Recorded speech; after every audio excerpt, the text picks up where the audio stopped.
What's going on, family? It has been a minute. I know, but we are officially back. Welcome to On Course with Hart Ramsey. We call these sessions Heart to Heart. Of course, it's where you get to hear from the heart of God by way of the man of God through these great conversations. I'm Gerard Bonner from All Things Bonnerfied, but you're not here to hear me. You are here to hear the man with whom this podcast is named after. It has been a long time. Pastor Hart Ramsey, how are you, Hey, sir? I'm good, man. It's been a long time for real, man. And I'm Yeah. behind the camera, so I can see. But how you been? Man, I'm doing all right. I'm doing all right. I'm doing all right. How are you? I'm doing well, man. Just pressing through, getting to the end of this year. Yeah, Yeah, and it's been a thing. A lot of people have been describing 2023 with a lot of interesting adjectives. There's been a lot that's happened. Some would say extremely good and extremely bad. yeah, I guess we can start by asking, how would you describe the year that's been 2023? a lot. Yes. Yes. That would be And accurate. every year seems to divide up into different phases or stages or just different offerings, so to speak. Yeah. Yeah. And 2023 started out kind of like it kind of eased in the room, kind of a little quietly. And then as the year continued on, it got louder and louder and louder to the point now where it's actually giving us a preview of 2024. So, yeah, it Yeah. was a lot. Yeah, a lot is accurate. And it's funny because I was thinking as we were preparing for this, uh coming into 2020, we had kind of our ideas of what would happen. And then when the pandemic happened, going into 2021, I think this podcast was one of the voices that was really helping people figure out how do we navigate all of this because it was a lot to try to figure out. Um, as we've gone through 2023, there have been some hits and misses. And like you said, it's been a lot. The question is, when we're starting to describe 2023, we'll kind of break it into wins and I hate to use the word losses, but Yeah. you'll get what I'm saying. So let's start. What in 2023 served as a win for you? Well, to be honest with you, 2023 is a blur. And so that's fair. so for 2023 for me was a series of goals being met, and so a Okay. lot of it was work. And so the wins for me was setting benchmarks and meeting them, Okay. establishing boundaries that were necessary to kind of protect it and to promote what we're going to do in the future. For me personally, of course, we didn't do as many podcasts because Mhm. um, I found myself kind of like being spread thin. And if I would say anything to anyone, it's coming to the end of the year. One of the things that I did do was able to I was able to put things in place to make sure that 2024 is not the blur and the potential burnout year that 2023 was. Yeah. Yeah. No, that's actually really, really good because I think what happens is we get trapped in this whole idea of accomplishments Yeah. and we got to be in 5 million places and we end up spreading ourselves so thin until burnout really becomes an issue. And I think that's a great description of this year. So benchmarks, those kinds of things were accomplished, putting things in place to prevent the kind of burnout that can happen in 2024. Uh, what were the challenges in this year? Because it feels like there were a lot of them. So they were. And so I'm speaking personally more than generally. And for me, I don't know if this is across the board, but it's finding the right connections. And we don't think enough, we don't talk enough about being connected to the right people, having the right people to help you, having the right people to pour into, having, I think that it comes down to connections for me, is that one of the things that I saw was that not everyone is ready for the level of connection they desire. So Mm, what it did for me was it made me have to reassess, and I consider those losses because to me, I'm an introvert, but I love serving people. I love working with people. And when you get to my age, what I'm trying to do is to invest and to pour into as many people as possible. yeah. And so, like this year, 2023, we did my first Lifeline Live Hmm. intensive, Yeah. I ended up just making it like a mastermind kind of deal. We celebrated 40 years Yes. ministry. Amazing. So there was these things were wins. They were accomplishment. They were benchmarks or milestones that we celebrated. But then the losses were just people not understanding. And I want to extend that statement and say this: that it seems like more and more we get into a place where people don't understand the value of relationship capital, Yes. the value of equity in relationships, the value of integrity and different things that come in relationships. So what I had to do in 2023 was to most of the losses were the losses that I decided on. I got to cut this, I got to stop that, and the losses were calculated losses to make room for what's to come. Wow. Yeah. Wow. That's ooh. Ooh, about processing that because there was a lot to that. Generally, I think when we think of losses, we think of things that were taken from us Mm. as opposed to things that we gave away for the benefit of what could be in the future. Help some people who might get stuck in trying to define or describe the year based on the last 2, 3 months as opposed to the whole year. How can a person really make a healthy uh, assertion and a healthy definition of what this last year has been? I think for most of us, we stick to certain metrics, um, and we every year we start up by saying the year is going to be wonderful. The Lord prophesied all these things. By the end of the year, we're drained. Yes. I think what has to happen to all of us, and Facebook is really good at this. It'll bring you up memories. Oh, And yes. here's what, if you pay attention, here's what you'll find. At the same time of the year, almost every year, probably for the last decade, you're going through the same thing. Wow. So, Wow. so I think so. It's not so much that like you speak of the last quarter, the fourth quarter, every season of the year, just like in the life of plants, just in the life of the earth. The spring comes at a certain time. Yes. Summer and fall and winter. There's seasons that are scheduled for certain things to develop and certain things to die. Mhm. And I think in our lives, it's like that over and over again on different levels, going higher and higher or lower and lower. And it's up to us to kind of discern what they are and then make the adjustments, right?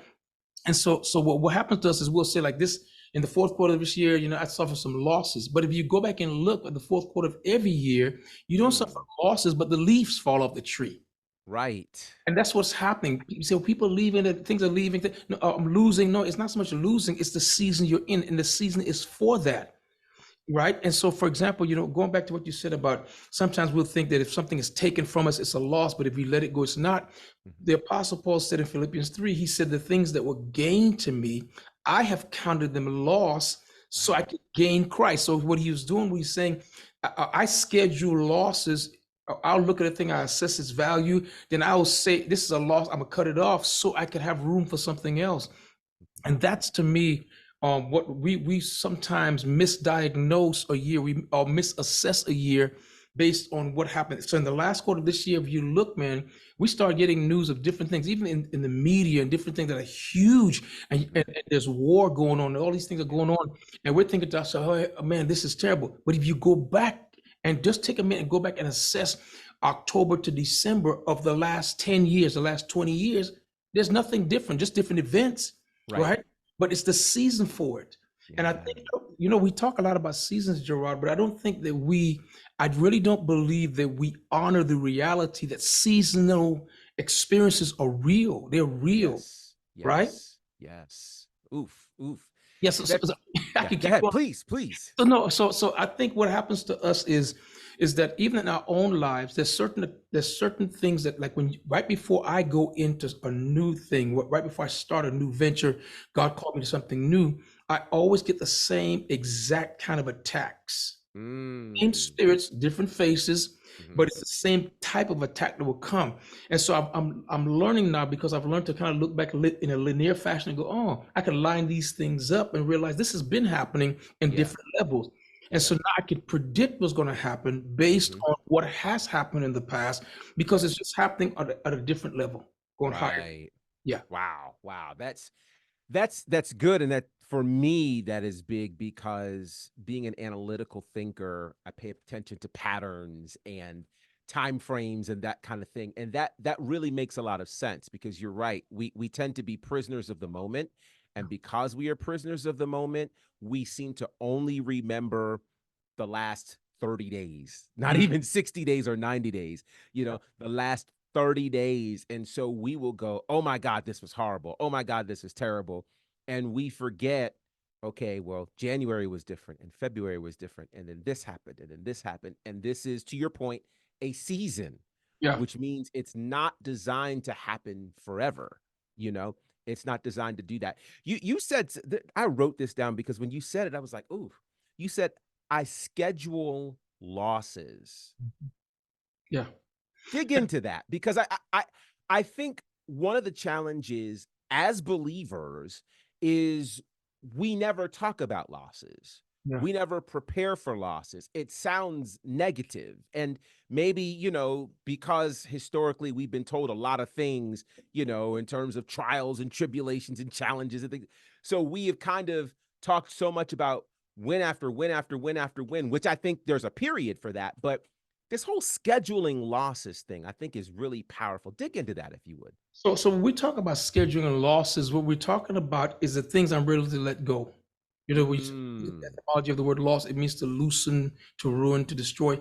And so for example, sowing is a loss. yeah. The sowing part of the sowing and reaping process is a loss because I have to be willing to part company with the seed, Mm-hmm. go through its gestation and the different things it has to go through to become a plant to get to a certain age. So if you don't schedule those losses, that means you're not planning on a future. And Right. one of the biggest problems that we have, like I'll give you a good example. Like for this Christmas, my wife and I decided we're going to do gifts, but I don't want any big gifts because I have the stuff basically that I need. I have the stuff basically that I need. And so what I decided to do was let's give ourselves kind of trinket gifts, the things, little things that we notice each other needs, and one thing on the list, and we got that. Mhm. And the reason I didn't want any other major gift is because I didn't want to manage anything else. Ooh. Because I'm making room for certain things in the future. And so when I schedule losses, I want to give this away. I want to sow that. I want to cut this off.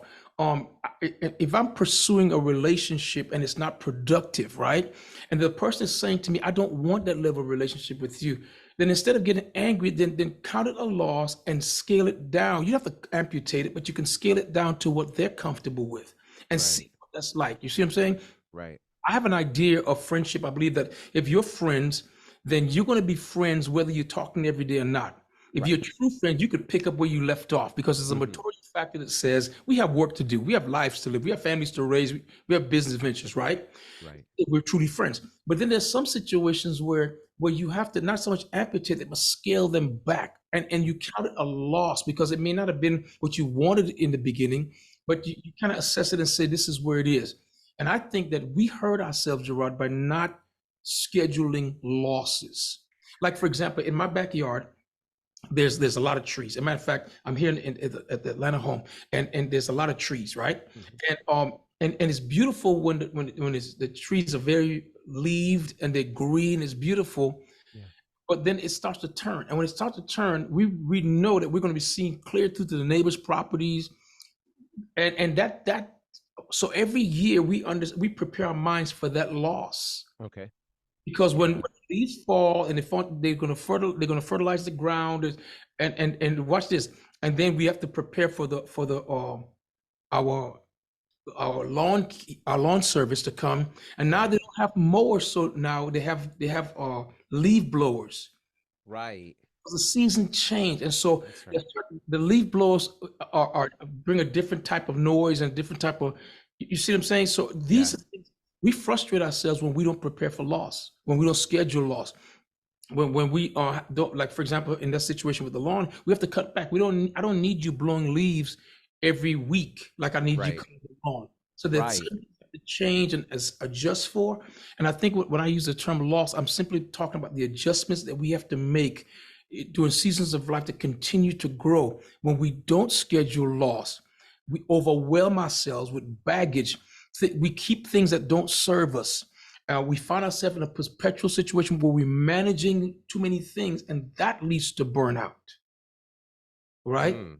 And so I Mm-mm-mm. hope this is helping someone listening because, and sometimes you know what God does when we don't schedule loss? God actually implements or activates the loss for us. Wow. Wow. He start running Wow. stuff off and cutting stuff off and burning Mm. stuff down, and different versions of loss begins to happen for us, right? That's huge because it reminds me of that show Hoarders, Yeah. which is hard to watch actually. But for those who don't know, the show Hoarders shows people whose houses have seemingly shrunk because they just have stuff everywhere, things that they aren't going to use, but they somehow think they're going to use. And I tend to think that people who fall in that space are the people who don't believe they'll ever get anything else. Mhm. So they hold very, very tightly to what they have instead of the concept that you're mentioning, which is scheduling losses, which is, giving things away or knowing. And I love that analogy because you're right. The lawn care people are needed, but they're needed to do different things based on the season, you know? And to your point, the frequency with which they show up is different based on the season. You Yeah. don't need someone mowing the lawn, once a week in December. Like you Like just don't. You it's just like don't. you're on the ice. But you know, there's something you mentioned the show Hoarders. And I Mhm. was talking to my mom some time ago, and she was telling me about um how hoarding could work for some people. Hmm. Um, she was talking. I went to her house one time. I said, "Mom, you have all these unopened boxes," Yeah. and she began to talk to me about living alone. Mm. And she said what she would do is she'll go on different, app or shopping network or whatever. Yeah. And she said, "Oh, that's nice. I'll order some." And she starts to order stuff. She said first it was just to have gifts when it's time for our birthdays to come around. She just wrapped something up. She Yeah. said she already bought for us and send it. But she Yeah. said it got to the place, and this is interesting, where emotionally she started depending on coming home to a box because she wasn't coming home to a person. Wow. And that happens to a lot of people where their life now is overwhelmed with all this stuff and all these because they're actually medicating their loneliness by ordering stuff. And that's just one analogy of it. It could be we sometimes we will allow people and things into our lives that were only good for a season, and they're not necessary now because we've matured or because we've grown or because we've found the damage or the break that was in our soul. And, Hmm. and so to me, again, you schedule loss, and I'm not encouraging you to go and amputate relationships. Again, Right. what I'm encouraging you to do is to put everything in its place. There's an order to it. And as far as hoarding is concerned, you have to see the value of letting things go. Why is your closet so full of clothes that you have not worn, will never wear again? What's in you that's making you keep it? Yeah. So I will get rid of stuff so I can have space for stuff. Now, in the interim, I have to deal with the psychology of the empty closet because there used to be suits there, and at one point in my life, these suits had value. I paid a lot of money for these suits, and but that season is gone. Right. I have to schedule a loss, and we started this by talking about the end of the year, and it's normally towards the end of the year that we start to feel the weight of the loss. Yes. Because all through, if we're smart, or if we're normal, I should say, whatever the normal is, Whatever that means. yeah, we have been all through the year experiencing certain losses, but Hmm. not because we're moving so quickly. We've not been kind of accounting for them. Yeah. You get to a certain season where life starts to slow down, and even pick up. You begin to see, you know what? Okay, I'm feeling the loss. The weather's changed. It's darker longer, and now I'm Yes. feeling the weight of this loss, and it can manifest as depression when I believe that it should be accepted as, man, this is just a season because the sun is going to come up again. Winter is going to become spring again. It's just the way the world works. It's the way my world works. Yeah. Yeah. So to that, and I think this is good because as we're at the end of the year, and it's so funny, I think the way my brain has been working lately, I've become accustomed to everybody deciding, hey, you know what, next year's going to be an incredible year. Oh my God, all these things. And we aren't in that space yet, Yeah. right?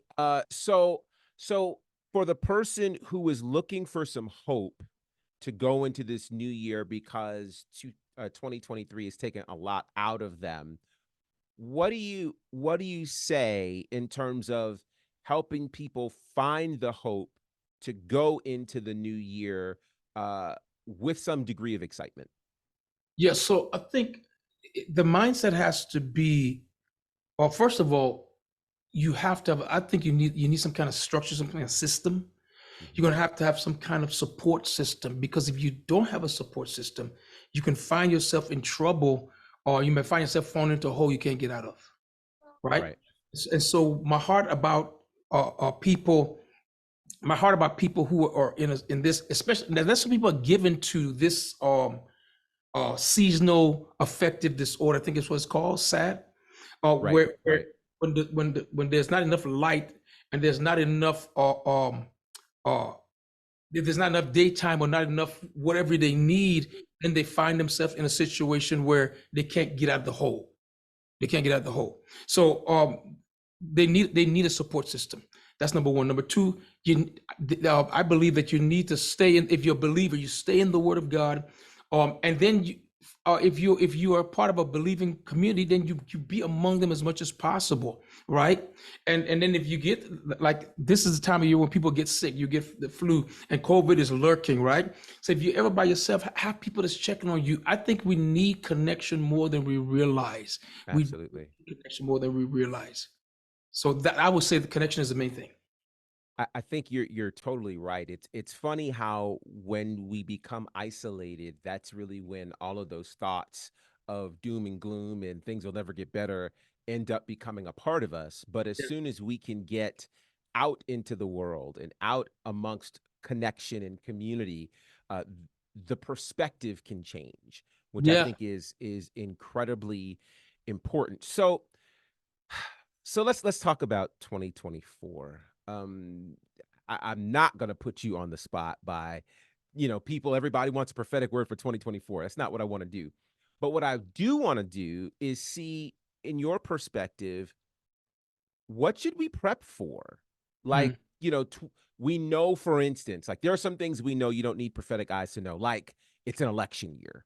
So you already know that coming into that, there's going to be this incredible barrage of, all kinds of things, propaganda from multiple sides, et cetera, et cetera, et cetera. What do you think we need to be preparing for as we go into this very interesting year? Well, from different perspectives, I've seen different. First of all, I was speaking to a prophet just recently, and he was telling me that 2024 is going to be difficult, not well, in the whole world. Mm, There's going to be an escalation of war. There's going to be um, adjustments being made in church, right? There's going to be there's so much happening. One of the key things, though, is for the church, there's going to be attack on the Holy Writ. There's going to be attack on the Bible itself, where we're going to see people complaining and saying that the Word of God, or making accusations about the history of the Word, and where we got the Bible from, and all. You will see a lot more of that. Of course, ending out this year, we've seen some stuff starting in terms of with the church and church leadership and accountability. That's going to be a huge thing, especially in the first and second quarter of next year, I believe. When it comes to the election, I really am getting a sense that in the election, we're going to see something that's unprecedented.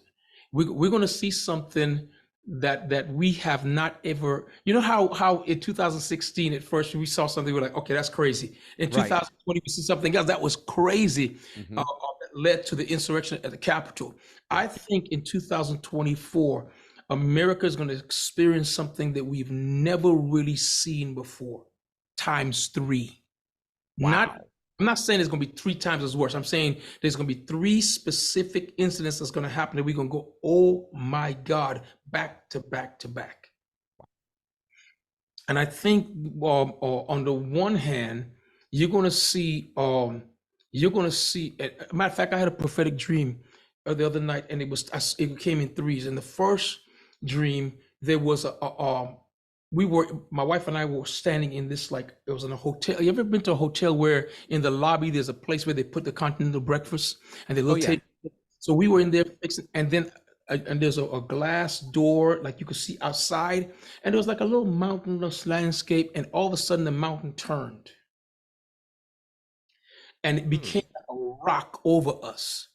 And in the dream, I remember thinking to myself in this prophetic dream, like, what in the world just happened? So I was caught with fear initially. But as I prayed into it, I realized that the Lord said the landscape changed. So he turned and became a covering for us. That's the first thing. Wow. So whatever it is that the landscape refers to the entire world. Something is going Wow. to happen, it's going to shift. The second thing I saw was like a tsunami of trouble.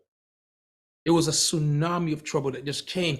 It didn't come at me, but I could see it, and it was like a big, it just was going down the street and washing everything in its path. It doesn't mean that that's not necessarily physical trouble, but it's the kind of trouble that waters normally prophetically speaks to groups of people, large groups of people. So it seemed like there's some type of, or something is coming, I believe, in 2024. And then the last thing was fear. Wow. There's going to be the people that have that has been through certain traumatic events. If you're not careful, they're going to live their life in fear and trigger more trouble. So what my not warning, but my exhortation to us is to really pray into the trauma you've experienced and ask the Lord to deliver you from the fear of it. Because I believe in, now I'm speaking more, really spiritually, but all this is going to translate into stuff that's in the news. You're going to see a lot of stuff that's happening at the same time. Of course, there's the situation in Israel that's happening Right. right now with Gaza. You're going to see that. Then with the election, there's going to be I see a big split in the Republican Party, huge split, in Wow. terms of who you're supporting and where you're going. So that's all that's going to happen. So I see a lot of that coming. Yeah. This is interesting. It- I'm not prophesying. But Yeah, I'm yeah. seeing things in terms of the way things are going to go.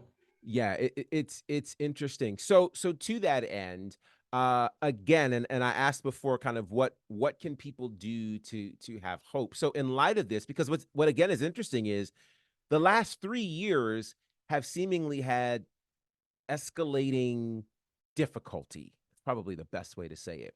Mhm. And yet in there still are, lots of good accomplishments, lots of good things that people are experiencing in the midst of all of this. So, how can people feel encouraged about whatever good things are still supposed to come to them in the midst of these other things? Yeah, so I think we're in a time now where your faith can't just be I go to church and I get a word and I go home. People are going to have to intentionally um feed themselves with the word of God. People are going to have to intentionally be in a position where they're intentionally choose. I have to choose what I'm going to believe. Mhm. I posted recently two sets of biblical affirmations. One was 25, the other one was 15. So you have these Yes. 40 biblical affirmations, and I found myself having to not just read these, but to say them out loud to Mhm. kind of strengthen where I am and what I'm doing, and to make sure that I'm in a place with God or where I know who I am in Him. Identity is going to be huge. Mhm. Who do you identify? And I'm not saying identify as, but who do you identify with? Because Yes. the world, I think there's a coming apart. The world is going to be clearly the world, and the church is going to be clearly the church. There's going to be a group of people in the middle clamoring and making noise, but they're not going to be that important to the grand scheme of what God is doing. They're just going to be Mhm. people who don't believe. Yeah, there can be people who just don't believe in one way or another. They want to be a part of the world. They want to be a part of the church too. They want to stand it in the world and shout instruction to the church, or stand from the church and shout instruction to the world. But there's no love. There's no peace. There's nothing. They're going to be in the middle. But the church is going to be clearly the church, and the world will be clearly the world. That is incredibly powerful and yet very encouraging because I think you are absolutely right. We have to figure out who we identify with and feel confident in that. because I think too often we don't. And when we don't, and we're trying to figure out who we are and who we identify with, it just kind of leaves us to be, waffling one way or the other. All right. So before we go, I'm going to run here and run back. And that is to say,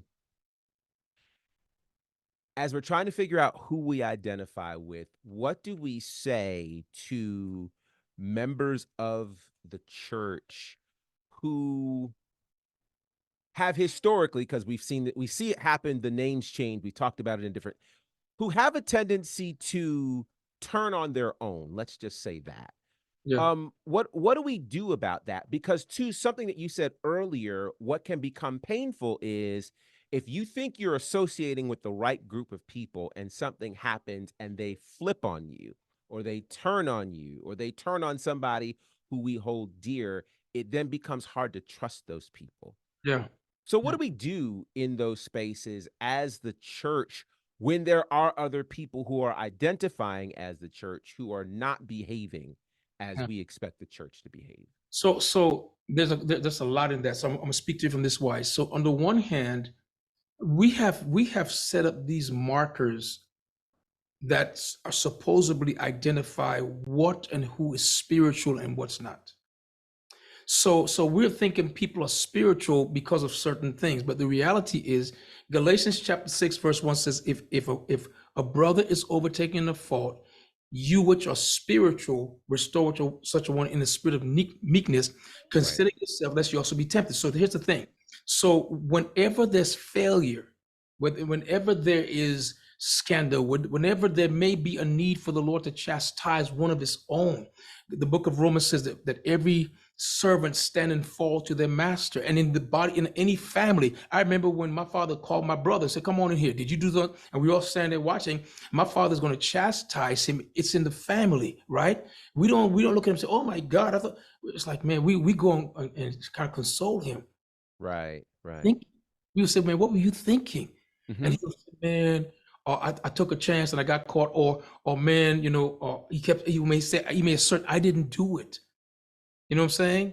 And Right. so as his siblings, we will be there to comfort him. You know what I'm saying? And I think what happens is when we look at this mark of spirituality, when things happen where someone fails or when someone is accused of this scandal, then we get to know who's truly spiritual and who's not. Because Absolutely. because it's not speaking in tongues, it's not shouting, it's not how well you can preach, it's not how big your church is, it's not how much you give. Nothing matters, nothing marks true spirituality like how I respond to when someone is in trouble. It's if the Bible, Jesus said, they will know Hmm. you are my disciples by the way you love one another. So even the Yes. world watching us cannibalize our own, it Hmm. says to them, I can't trust those people because if I Right. ever go in there with my own struggles or my own sins, anything, they will kill me too. You Right. know, and I'm saying so. I think spirituality is the issue. The second thing is that we stop looking at Jesus as the model. The woman that was taken in the act of adultery, they brought her, and the testimony was we caught her in the very act. Now, if Jesus being God, since Jesus it was God incarnate, you would have expected him to number one deal with the sin issue, then deal with these people who disrupted his meeting to bring this woman, uh, probably scantily clad or not clad at all, to Hmm. into this church setting. But that's not what he did. He dealt with them first. He stooped down. He started writing on the ground. And I want to submit to you that the Lord is still writing on the ground. Wow. Wow. He's still writing in the dirt. He's Yeah. still writing on the cobblestone. He's doing that because the same Pharisaic mentality exists. Now, don't get me wrong. I'm not saying that we don't hold our leaders or ourselves or accountable, but accountability does, the definition makes a difference. Accountability is not what we think it is. Right. Accountability, on the one hand, is we hold to the truth. We say this is right or it's wrong. On the one hand, okay, it's right or it's wrong. We designate, okay, that's wrong. He did that. Now, what does the Bible say? Well, we throw him away. I made a joke on social media. If anyone is overtaken in a sin, this is modern flawed theology. Ye which are spiritual, dot dot dot, kill them. Mm. because our mentality is if a person is overtaking the fault and it's exposed, then we stone them to death.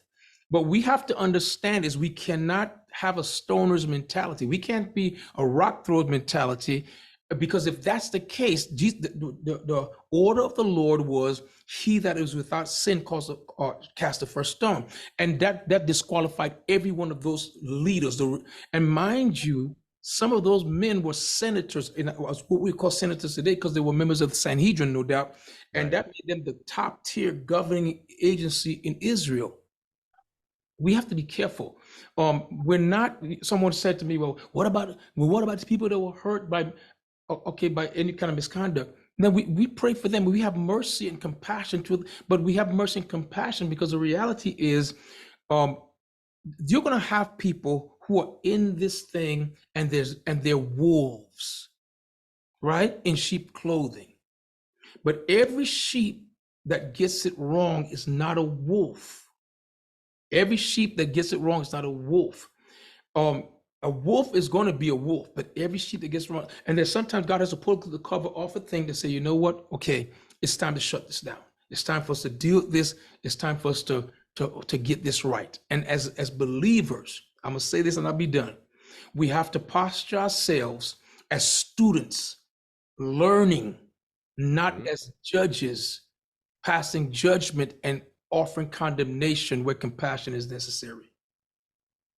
That is so good. That is so good, and that's a perfect space to kind of wrap this up because I do think there's a lot that we can learn, from that. So, I hope you guys have enjoyed this episode. I think it's been very, very special, and I imagine we'll be doing this some more very, very soon, so be on the lookout for it. Now remember, you guys can, of course, follow all things Pastor Hart Ramsey at Hart Ramsey on the socials. He has been the social media pastor before it became popular.